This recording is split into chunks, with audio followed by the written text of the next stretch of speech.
इस राजस्थान को पिछले 4.5 साल में जंगल राज बना दिया है। उस बहरी गूंगी सरकार जो भ्रष्टाचार में लिप्त है, पूरे प्रदेश के अंदर एक इस तरह का भय का वातावरण बना हुआ है। ऐसी सरकार को आने वाले समय के अंदर उखाड़ फेंकने के लिए ये आज यहाँ पर जन आक्रोश के रूप में इतना बड़ी जनसंख्या के अंदर आज यहाँ पर सभी उपस्थित हुए हैं। इस अवसर पर मैं आप सभी से कहना चाहूंगा कि पीछे जो मेरे भाई खड़े, आप सबसे आग्रह कि आप नीचे बैठ जाएं सभी, क्योंकि आपके पीछे बड़ी संख्या के अंदर लोग बैठे हैं नीचे। तो आप सबसे मैं एक बार हाथ जोड़कर निवेदन करता हूं कि आप सभी बैठ जाएं ताकि पीछे बैठे हुए लोग भी इस मंच को आराम से देख सके, क्योंकि अभी ये घेराव जैसा कि हम देख रहे हैं कि जहां प्रदेश के अंदर राजस्थान का हालात तो सभी से छुपे हुए नहीं है। देश के प्रधानमंत्री आदरणीय नरेंद्र मोदी जी के नेतृत्व में देश लगातार आगे बढ़ रहा है। देश के अंदर जो विकास हो रहा है, देश के अंदर एक चाहे इंफ्रास्ट्रक्चर की दृष्टि से हो और चाहे आज किसानों के कल्याण की योजना हो, चाहे गरीब के कल्याण की योजना हो, प्रधानमंत्री आदरणीय नरेंद्र मोदी जी के नेतृत्व में देश आगे बढ़ रहा है। आप और हम सब ने देखा है कि देश के प्रधानमंत्री नरेंद्र मोदी जी ने गरीब के कल्याण की योजनाओं से लेकर जिस तरह से उन्होंने काम करवाया है, आज वो हर गांव के अंदर जो योजनाएं बनी हैं, उन योजनाओं को राजस्थान की सरकार अपनी योजना बनाकर वाहवाही लेना चाहती है। ये अशोक जी गहलोत एक योजना ऐसी बताए जो केंद्र सरकार की योजना नहीं है, जिस योजना के बारे में वो स्वयं की योजना बता सके। वो केंद्र सरकार की योजनाओं के ऊपर अपना ठप्पा लगाकर और अपनी वाहवाही लेने की कोशिश कर रहे हैं। एक दिन मैं मनरेगा के कार्य पर जा रहा था, वहां पर कुछ महिलाएं खड़ी थी। मैंने पूछा वहां पर कि ये कार्य किस तरह से कौन करवा रहा है, तो उन्होंने कहा कि इसके ऊपर फोटो जो लगा है अशोक जी गहलोत का है, इसलिए हम सोच रहे कि अशोक जी गहलोत करा रहे हैं। लेकिन उन्होंने ये भी कहा कि हमें पता है कि ये केंद्र सरकार की स्कीम है, लेकिन यहाँ के लोग यहाँ की सरकार अपना फोटो लगाकर वाहवाही करने की कोशिश कर रही है। इसलिए मैं आपसे कहना चाहता हूं कि इस राजस्थान के अंदर अब जो सरकार चल रही है, वो सरकार यहाँ के अंदर आपने देखा सिर्फ भाई भतीजावाद को जो इस प्रदेश के अंदर हो रहा है वो तो हम देख ही रहे हैं, लेकिन इसके साथ ही आपको यह भी बताऊं कि भ्रष्टाचार का इतना आलम है कि यहाँ पर जो भी अधिकारी लगता है या कोई भी कर्मचारी होता है, उसकी ट्रांसफर भी अगर करवानी होती है तो उसके लिए भी उनको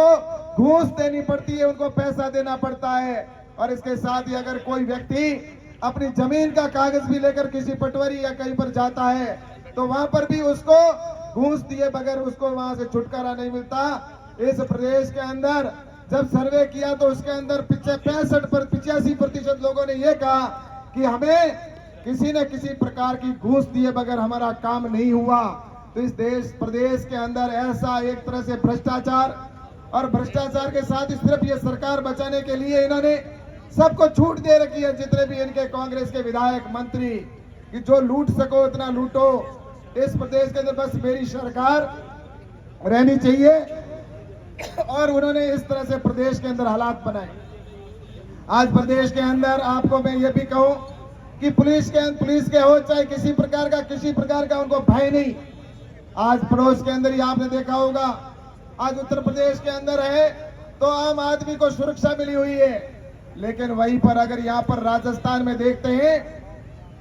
तो राजस्थान के अंदर जिस तरह से सरकार यहाँ पर भू माफिया चला रहे हैं, बजरी माफिया चला रहे हैं और इतना खुला सांड की तरह उनको छोड़ रखा है कि वो कभी भी किसी के ऊपर हमला कर सकते हैं। कल की न्यूज है, अगर इस प्रदेश के अंदर एक एसपी के ऊपर अगर बजरी माफिया उसकी गाड़ी के ऊपर गाड़ी चढ़ा देता है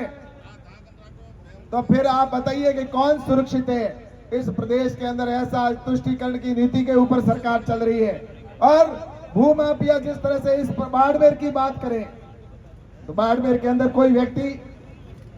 सुबह प्लॉट देता है और शाम को पता चलता है कि वो तो किसी और ने उसके ऊपर कब्जा कर दिया। फिर पीछे किसी के तार जुड़े होते हैं तो वो तार कोई राजनीतिक क्षेत्र के लोग जुड़े हुए, जो कांग्रेस के लोग हैं उनसे उनके तार जुड़े हुए हैं। आदमी अपनी जमीन नहीं ले सकता। इस तरह से इस राजस्थान के अंदर ये सिर्फ बाड़मेर की घटना नहीं है, ये पूरे राजस्थान के अंदर हुई है। आज आपको ये राहत कैंप के नाम पर कहते हैं कि हम राहत कैंप चला रहे,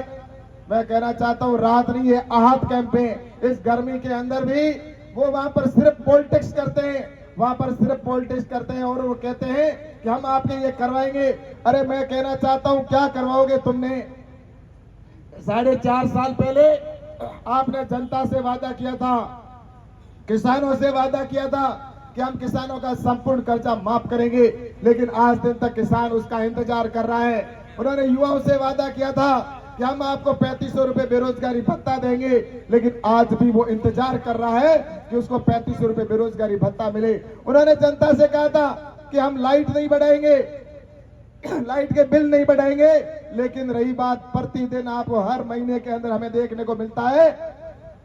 कि फ्यूल चार्ज है, वो फ्यूल चार्ज लगभग 12-13 बार बढ़ा दिया गया।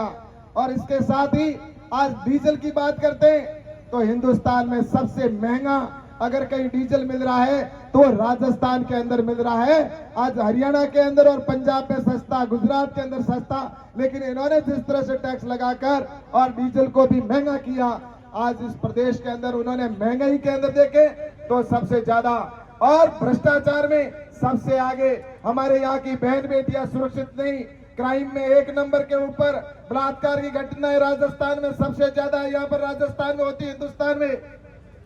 और उससे भी आगे आपको बताऊं कि जिस तरह से यहाँ पर तुष्टीकरण की नीति के तहत आज प्रदेश के अंदर किसी भी जिले के अंदर आप देख लीजिए दंगे होते हैं। यहाँ पर जोधपुर के अंदर दंगे हुए, यहाँ पर भरतपुर के अंदर दंगे हो, चाहे करौली के अंदर हो, चाहे उदयपुर के अंदर हो, चाहे किसी भी प्रदेश के जिले के अंदर देखते हैं तो ये दंगों वाला प्रदेश बन गया। एक समय गुजरात के अंदर दंगे हुआ करते थे, लेकिन आज वह गुजरात है सबसे शांत प्रदेश नरेंद्र मोदी जी के नेतृत्व में बना, लेकिन राजस्थान सबसे शांत होता था, आज सबसे ज्यादा यहाँ पर दंगा वाला प्रदेश हमारा बन गया। और उसके बाद में जो दंगा करने वाले खुले आम घूमते हैं। इसलिए मैं कहना चाहता हूं कि इस प्रदेश के अंदर इस तरह से जो तुष्टीकरण की नीति के साथ चल रहा है, हद तो तब हो जाती है कि एक राष्ट्रवादी विचारधारा का संगठन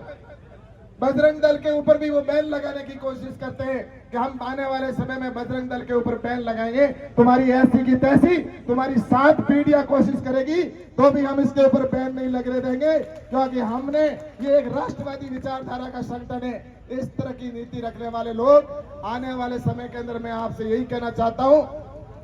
कि आने वाले समय में देश हमारा आगे बढ़ रहा है, लेकिन इस राजस्थान के अंदर भी एक ऐसी सरकार बने